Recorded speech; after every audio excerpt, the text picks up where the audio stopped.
Hello guys, apa kabar semua? Semoga semua fit dan sehat sebab kami di sini juga fit dan sehat. Okey, hari ini kita akan tunjukkan bagaimana kita menggunakan pergelangan tangan, latihan pergelangan tangan ataupun wrist. Dalam istilah gusti lengan kita ada knuckle, this is knuckle, ini knuckle, the fingers, okay? Ini wrist, ini elbow, shoulder. Ini antara istilah-istilah yang akan digunakan oleh referee semasa anda berada di meja gusti lengan. Sebelum kita teruskan latihan hari ini, kita pastikan kita bersihkan dulu tangan kita dengan pencuci tangan, hand sanitizer ini. Okey, sebelum ni video yang telah kita hasilkan, kita menunjukkan latihan menggunakan jari jemari. Pada hari ini kita akan menunjukkan pergelangan tangan. Pergelangan tangan ini antara bahagian yang sangat penting dalam gusti lengan. Ya. Sebabnya dia mengawal semua lengan antara pergelangan tangan ke atas jari kita, dia kawal semua ni, dan juga mengawal kita punya forearm dan keseluruhan tangan. Okey. Dan bila kita nak mulakan perlawanan ataupun pertandingan tu, kita pastikan wrist kita ni lurus. Okey, lurus. Dan kalau bengkok, referee akan kata wrist. Jadi hari ini kita nak tunjukkan bagaimana latihan wrist kita ni supaya wrist kita ni jadi lebih kuat. Dalam latihan gusti lengan ni, kita ada banyak cara gusti lengan latihan sebenarnya yang pada mula kita tunjukkan latihan pada jari-jari itu pun kita tak tunjukkan yang habis. Kita akan hasilkan video lain. Hari ini kita akan tunjukkan latihan wrist. Wrist. Pergelangan tangan ni banyak kegunaan selain daripada kita gunakan untuk kita memandu, untuk kita angkat barang. Pergerakannya kebanyakannya lebih kepada flexing ke dalam, ya. Dan jarang kita gunakan extension, tapi kebanyakannya memang both side lah, tapi lebih kepada kegunaan begini. That's why kalau kita tengok kan, kita punya muscles, otot kita lebih besar di sebelah dalam dan di sini kecil, ya. Dan latihan lain adalah seperti pronation. Ini pronation, iaitu kita pronate, muscle pronator berada di sini, dia pronate. Okay. Lepas tu supination adalah begini. Dari kita akan lihat yang warna tapak tangan yang warna putih begini, ya. This is supination. Pronation begini. Kita akan nampak yang gelap. Guys, saya nak tunjukkan lagi kenapa wrist kita ini sangat penting. Sebab kalau kita lihat di masa pertandingan, kebanyakan pula-pula khasnya yang pro ni, mereka cuba-cuba nak curi. Curi maksudnya dia bengkokkan wrist, ya, sebab apabila wrist dia sudah bengkok sikit dan dia akan go, bermaknanya dia akan ada advantage. Advantage di situ maknanya dia sudah lock, secure dia punya wrist supaya dia boleh teruskan untuk menekan lawan dia, ya. Jadi inilah kerana referee akan memastikan supaya wrist itu, pergelangan tangan ni sentiasa lurus. Dan ada juga istilah yang pula ataupun penggusti lengan ni dia akan mencuri sikit dengan menyengetkan lengan dia ke dalam sikit. Tapi lurus, tapi dia menyengetkan, maksudnya dia tidak straight, dia tidak lurus. Dia knifing. Istilah knifing is macam begini. Okay. Yang paling penting dalam setiap sukan adalah renggangan bahagian badan-badan, seluruh badan. Kemudian kita akan buat memanaskan badan. Sebelum kita buat gusti lengan, jangan terus pergi ke meja gusti lengan, lepas tu terus pergi ajak rakan-rakan dalam pusat latihan terus sparring. No, don't do that. Sebab kalau kita buat macam tu, takut nanti tangan kita, lengan-lengan kita, otot kita belum lagi panas. Lepas tu kita akan mengejut, kita akan buat latihan mengejut ataupun sparring mengejut, dia akan mengalami kecederaan. Jadi dalam gusti lengan ni kita memang terdedah kepada banyak jenis kecederaan. Cederaan di pergelangan tangan, di bahagian siku dan bahu, kadang-kadang pun boleh juga di bahagian belakang kerana kita akan tarik bebanan. Okey, sekarang saya akan tunjukkan bagaimana cara untuk kita buat regangan badan ataupun tangan sebelum kita mulakan latihan. Okay. Pertamanya kita boleh buat extension, wrist extension begini, tarik, buatlah dalam masa mungkin bilangan 8 kali, 10 kali, lepas tu ke dalam, lepas tu kita buat putaran, putaran, ataupun kita boleh buat di atas meja, lepas tu kita buat putaran begini.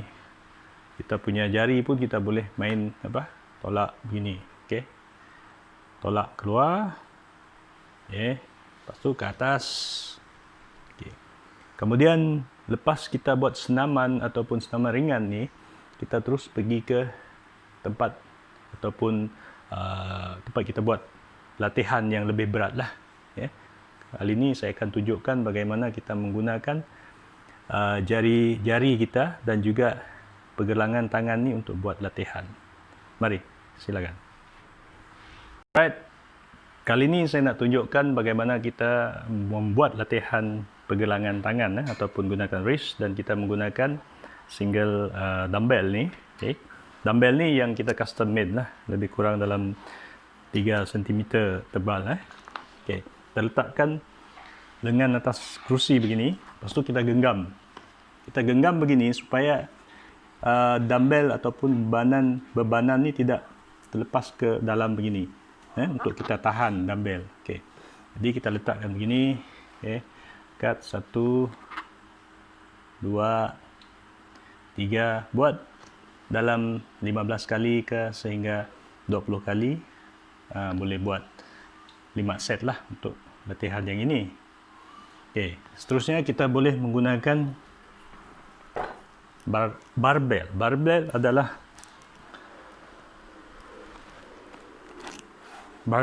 yang lebih panjang lah, yang lebih panjang begini. Kenapa kita menggunakan barbell? Sebab kalau kita gunakan barbell dia lebih panjang. Jadi yang lebih panjang tu dia akan membentuk satu stability kepada lengan kita ataupun kepada wrist kita. Pegang di tengah-tengah. Lepas tu kita buat posisi badan. Ambil keselesaan lah buat posisi badan yang selesa. So kita turun. Angkat. 1, 2, 3, 4. Angkat lagi sampai 15 kali ataupun 20 kali. Begini dia, tengok dia akan bergerak-gerak, dia akan bergoyang-goyang begini. Jadi dia mampu menguatkan lengan kita supaya lengan kita semakin kuat. Kalau kita guna yang pendek, ni, dia tidak bergerak, dia akan statik. So dia memang stabil, tapi dia kurang mainan lah. Kalau yang panjang ni dia lagi mainan, lagi sedap, lagi berkesan. Satu lagi, kita boleh gunakan teknik yang decline. Decline maksudnya dia akan begini. Bawa begini, rehatkan tangan di atas kaki begini. Lepas tu kita angkat 1, 2, 3, 4. Kalau begini lebih sedap. 1, 2. Sama juga 10 kali sehingga ke 20 kali. Alright guys, kita dah tamatkan sesi latihan untuk pergelangan tangan tadi. Jadi pastikan anda buat latihan tu mungkin untuk wrist, mungkin dalam seminggu sekali, dan putarkan ataupun alternate, gantikan hari seterusnya kita buat latihan. Mungkin kita buat latihan biceps kah ataupun triceps kah. Kita akan tunjukkan latihan seterusnya dalam video yang seterusnya. Jadi sekiranya kita telah mendapat ataupun telah menguatkan pergelangan tangan ni, kita boleh pergi ke meja untuk kita buat latihan atas meja. Dalam seminggu, seboleh-bolehnya buat latihan meja ataupun sparring sekali seminggu. Ya. Mungkin dalam pada penghujung minggu tu anda boleh buat latihan meja. Sparring is one of the most important training ya dalam gusti lengan. Okey, kita akan tunjukkan bagaimana cara wrist ini berfungsi ya. Pergelangan tangan ini berfungsi. Sebelum itu kita pastikan bila kita ada kontak latihan bersama dengan rakan kita, kita pastikan kita cuci tangan dulu, gunakan hand sanitizer. Okay. Dan pastikan rakan kita tu berada dalam keadaan yang sehat. Kita dah periksa dia punya suhu badan tadi sebelum dia masuk ke pusat latihan ini, dan dia ada sehat dan dia adalah rakan kita ataupun orang yang terdekat dengan kita, bukannya orang dari luar. Okay. Begini, kita letakkan elbow kita, siku atas pad. Kemudian bila kita nak genggam, pastikan wrist kita ni berada dalam keadaan lurus lah. Lurus. Okay. Dan kita genggam. Okay, grip. Lepas tu knuckle mestilah nampak. Referee akan minta bagi dia nampak knuckle. Kalau saya tutup knuckle Jabiran, referee tak boleh kata go. Okay. Bila dah tutup, wrist dah lurus dan ada penggusti lengan ataupun pula yang suka buat macam ni, dia akan masukkan wrist dia ke dalam. Ini knifing, tak boleh. So dia kena minta dia luruskan. Wrist lurus ya. Wrist lurus. Okey. Lepas tu shoulder, bahu lurus. Ready, go. Okey. Kegunaan wrist, cuba tengok. Okey, kenapa kita menggunakan wrist pada semasa kita berlawan? Sebab bila kita dah macam sekarang, Jabiran dia sudah masuk hook. Okay, dia sudah bengkokkan wrist dia masuk hook. Lepas tu saya dah kena makan lah di sini ya. Okay, jadi dia telah matikan saya punya wrist begini.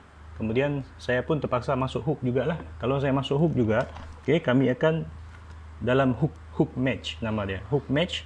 Tapi saya akan tunjukkan bagaimana saya akan melawan. Melawan maksudnya saya defensif untuk hook. Okay, saya akan tolak sini. Okay, saya akan tolak ke sinilah, dari sini saya akan bawa ke sini. Bukannya saya tekan. Kalau saya tekan, saya akan bersama-sama melawan hook. Okay, dan sekiranya dua-dua kuat hook, kita memerlukan stamina untuk kita bertahan. Okay, sekarang cuba tunjukkan teknik anda, iaitu anda nak top roll saya. Top roll, okay. Top roll. Okay, dia top roll Top roll. Dia sudah buka saya punya wrist. Tengok. Top roll ni untuk dia buka saya punya jari kita ni. Okay, dia sudah buka. Lepas tu wrist saya pun dah dibuka. Okay, pin. Jadi kalau wrist saya kuat tadi, okay, kalau dia nak top roll, okay, go. Wrist dan finger saya kuat, saya boleh bertahan. Okay, bila saya bertahan, dia dah tak dapat. Okay, finger saya ni untuk saya matikan top roll move. Okay, saya matikan dia punya top roll move, okay, dan wrist saya bertahan. Okay. Alright guys, terima kasih kerana sudi menonton video kami, dan sekiranya anda berminat dengan video kami dan juga video seterusnya, mohon ataupun sila subscribe, like dan juga kongsikan kita punya video ini supaya kita dapat menghasilkan video latihan yang seterusnya di masa akan datang. So, salam sejahtera. Saya berdoa agar semua anda sehat dan fit, dan kami di sini juga sehat dan fit.